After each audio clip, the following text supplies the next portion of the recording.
પાટડી શહેરમાં cutter gas દુર્ઘટનામાં 2 યુવકોના મોતના જવાબદાર ફરાર ચીફ ઓફિસરને પણ આખરે ધ્રાંગધ્રા ડીવાયએસપીની સ્કોડે ઝડપી પાડ્યો છે।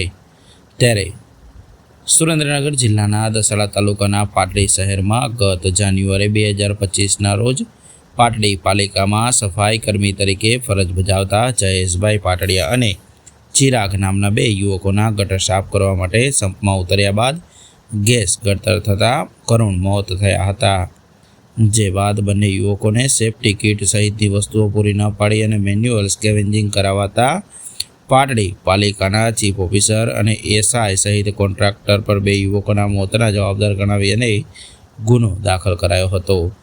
જે બાદ કોન્ટ્રાક્ટરની તત્કાલ ઝડપ કરી લેવામાં આવી હતી અને એએસઆઈ અને ચીફ ઓફિસરને ફરાર જાહેર કર્યા હતા। ત્યારે થોડા દિવસો પહેલાં તેઓ વિરુદ્ધ વોરંટ પણ ઇસ્યુ કરાયું હતું। જે બાદ ધ્રાંગધ્રા ડિવિઝનના ડીવાયએસપીની ટીમ દ્વારા 3 દિવસ પહેલાં એસઆઈને ઝડપ્યો હતો। જે બાદ પાટડી પાલિકાના ચીફ ઓફિસર મોસમ પટેલને પણ ઝડપી અને ધ્રાંગધ્રા ડીવાયએસપી કચેરી ખાતે હાજર કરવામાં આવ્યો હતો।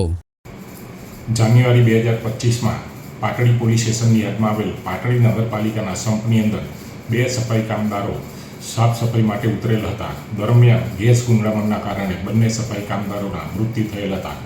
જે અનુસંધાને તાત્કાલિક પાટડી પોલીસ સ્ટેશનની અંદર એટ્રોસિટી એક્ટ બીએનએસની કલમ તેમજ મેન્યુઅલ સ્કેવેન્જર્સ એક્ટની કલમો મુજબ ગુનો દાખલ કરવામાં આવેલ અને તાત્કાલિક પાટડી નગરપાલિકાની અંદર કામ કરતા કોન્ટ્રાક્ટરને અટક કરવામાં આવેલ અને તેના વિરુદ્ધમાં ચાર્જશીટ કરવામાં આવેલ।